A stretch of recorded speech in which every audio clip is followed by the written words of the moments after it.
Africa, welcome to Let's Chat Africa, our channel, and we say all things Africa. And today I'm with my friend. She will introduce herself. I'm Mimi. Hi guys, how are you today? I'm glad to be here with Livy. Yeah, and today we have a hot topic that we think will be useful to us and to the people that are planning to relocate from Africa to America, and it's about the culture shocks that we go through as Africans coming from Africa and settling into America, or you visiting America. And so we'll start by saying thank you so much for subscribing. If you've not subscribed, please subscribe, share, view, and let's keep it Let's Chat Africa. Yeah, to start with, Mimi, what are some of the culture shocks you've gone through or you've faced in America as a new person, like on your arrival or whatever places you've been to, and they are really shocking? I mean, like, there's so many to go through. Like, the list is just endless.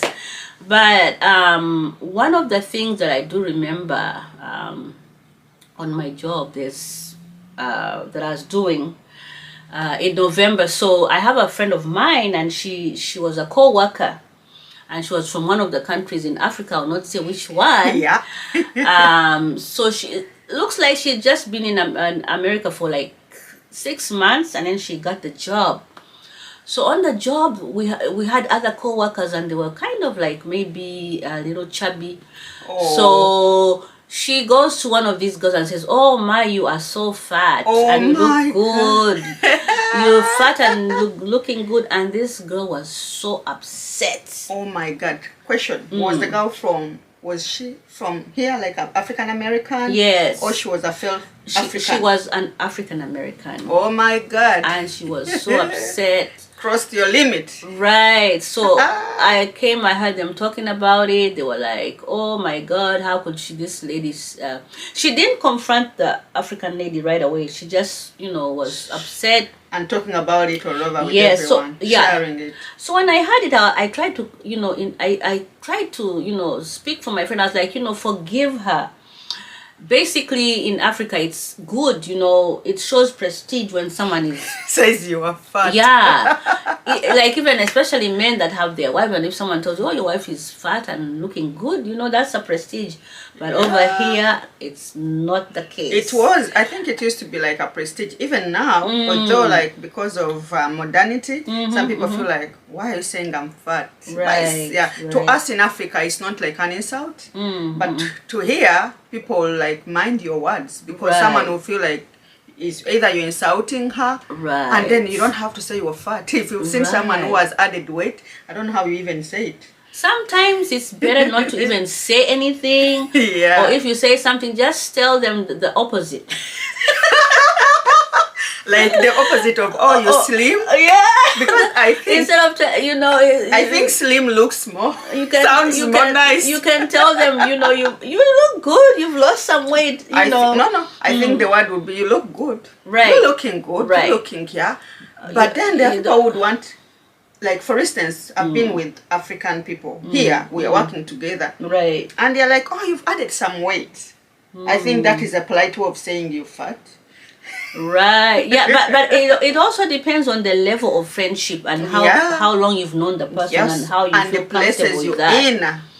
Because it depends on your relationship, but that girl, she was new on the job, and they haven't gotten so used to her. Honestly, if you are new to job and you are new in a place, you are new in a country, I will advise there are some things you should avoid, especially things that you're not even sure about. You don't know the rules of the place. You don't know how people will perceive things. So please be nice to yourself and avoid being embarrassed and stop calling people names. So in this country, people take things very, very serious. Right. I think another culture shock that I would think about, or that I believe I know, for instance, like you're new in the country, you're new in America, you go to a restaurant, or you work your first job as in a restaurant, and then you're supposed to take people's menu down, and then people are saying things that you've never heard of it, and then you're like, "Oh my God!" Back home we are used to our traditional food. Even here you cook for yourself. So when you walk into a restaurant, and someone is like, "What do you want to eat?" The menu is there. Things are so new. is either you're going to ask the person to explain the details of the menu so that you can be able to pick something to eat. Right. So otherwise, you're going to select something and they'll bring it with barbecue and it's all sweet. And in Africa, we are not used to food being sweet. Right. We are used to the food being salty. Exactly. So in here, you'll find that most of the food, you order it and they'll bring it, but it has some sweet or some sweetener around it. Have you realized? Yes. Yeah, I've realized it. Especially Chinese food. Oh my God. Yeah, they have the sweet and sour and things like that. Yeah, so that's also a culture shock. Like you knew, mind about what you're going to order, or you can even go on the website and do the Google about that kind of restaurant, see the food they have in advance, read and understand and say, okay, I'll settle for this before you go there and embarrass yourself. Exactly. And they order something you don't want to eat it.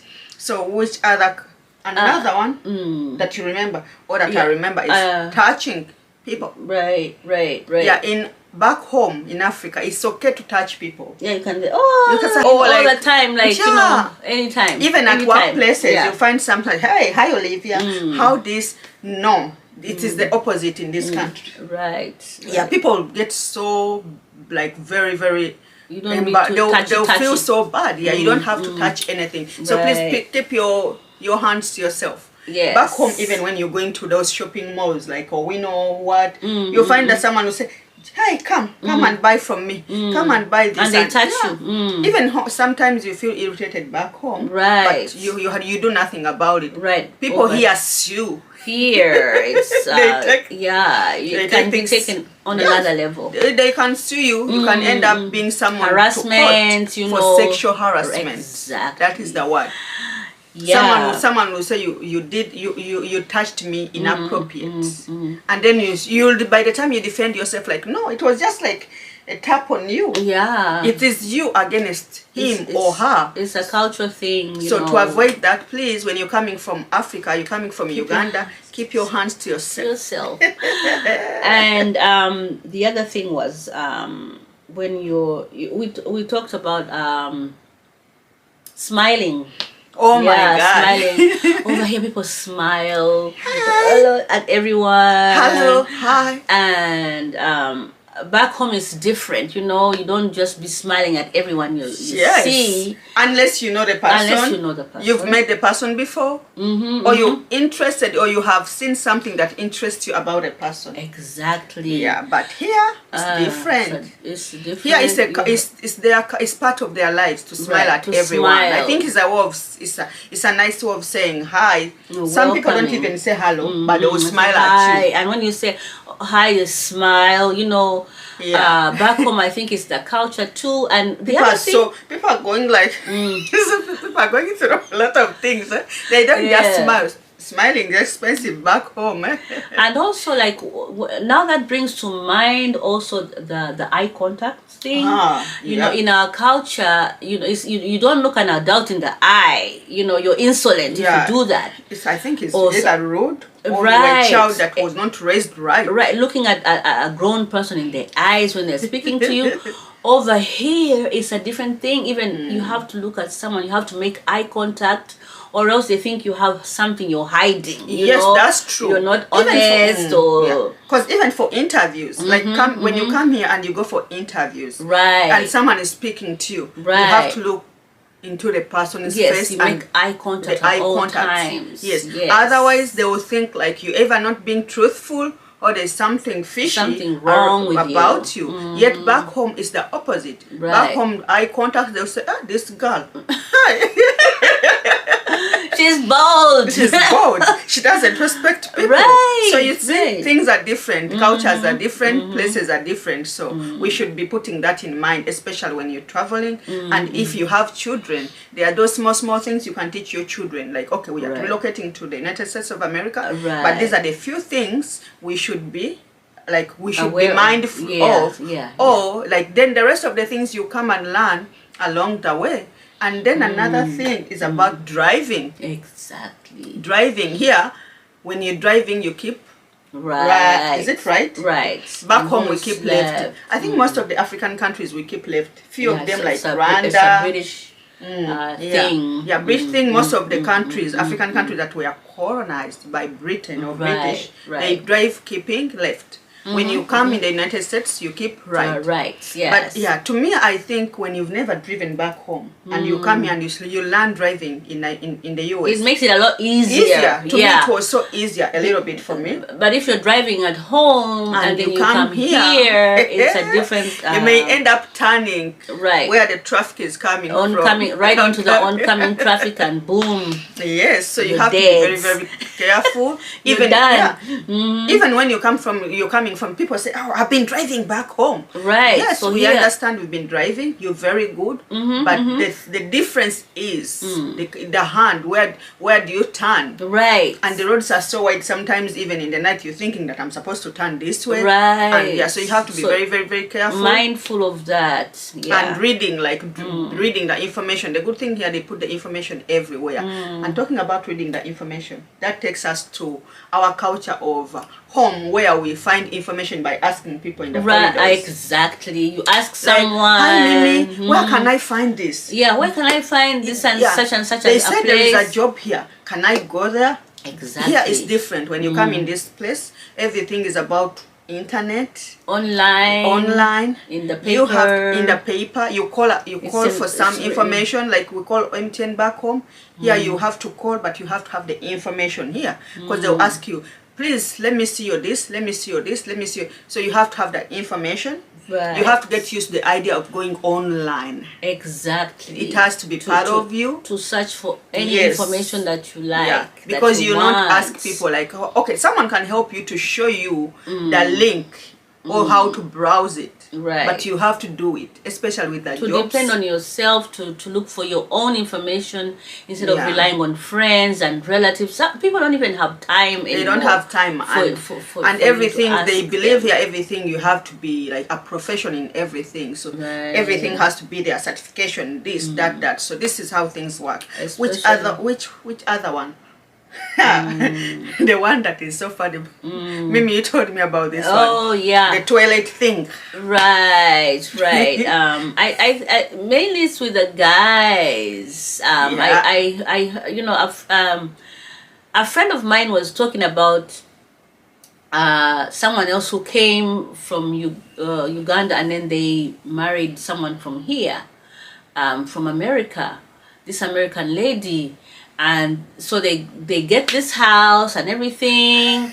And so this guy, he used to, because, all right, there are different grades of people back home and different kind of, there are people that have the modern toilets already. Touch. Yeah, but then there are people exposed. who come, they're exposed. And then there are people who come from maybe the rural area of Africa, where they have the, here they call them the outhouses. Back home, they're called pit latrines, where there's like a hole in the ground.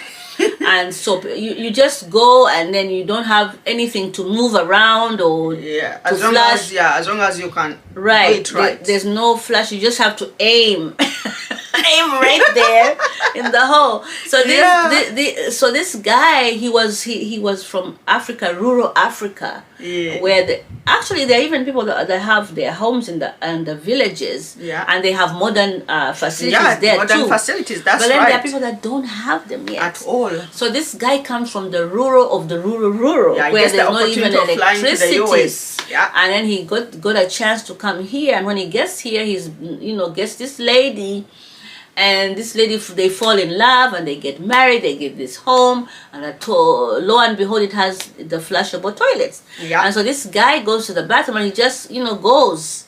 And it's like pee everywhere. So this lady splashes the whole... Right. So instead of like raising the seat and then do his business and then put the seat back, and it reached a point of divorce. The lady could not take it anymore. It was irritating. She could not understand how this handsome guy she fell in love with cannot use the bathroom. And to some people correctly. It can be like a sign of like you dirty, because you're doing it. And was he even cleaning? God knows. No, he was cleaning. No, it's like he was treating it like the outhouses, the pit latrines, where you just go and then you go. Yeah, and that also get out, go in, get out. this comes back to people who are in the United States of America. I've realized so many people now like going back to Africa. African Americans, you're embracing going back to Africa. Like, you can also get this kind of shock. You go to Africa, you meet in certain places that have pit latrines. They don't have these flushable toilets. Right. Yeah, it can be shocking for the first time. Exactly. Yeah, exactly. and then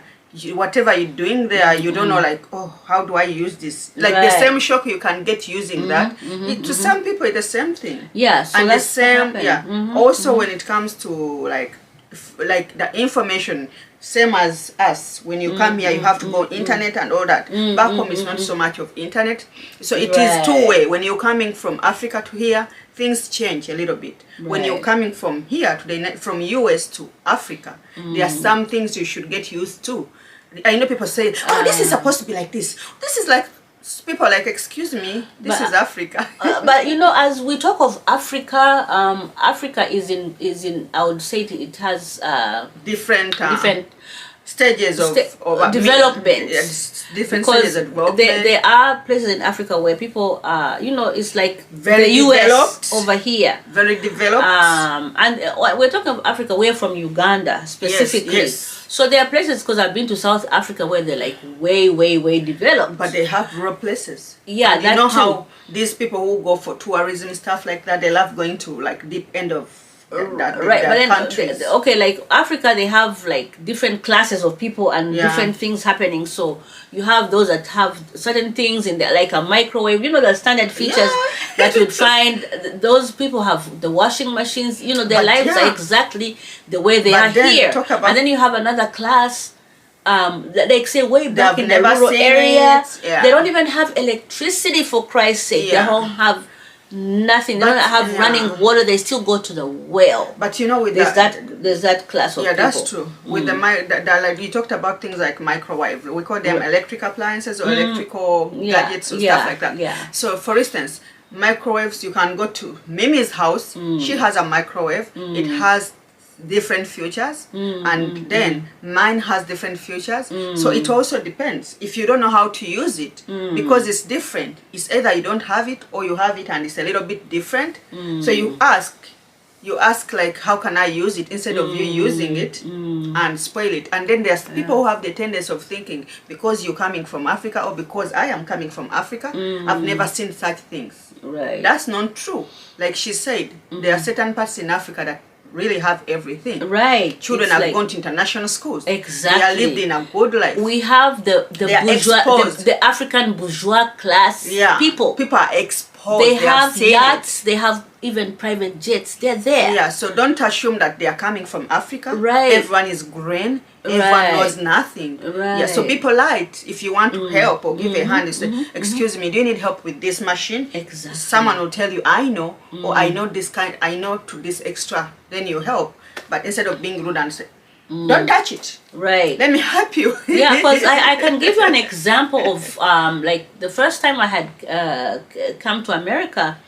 I already knew how to use a microwave, blah blah blah. You know those things. So this the friend where I stayed, because I wasn't yet stable, I didn't have my own place yet.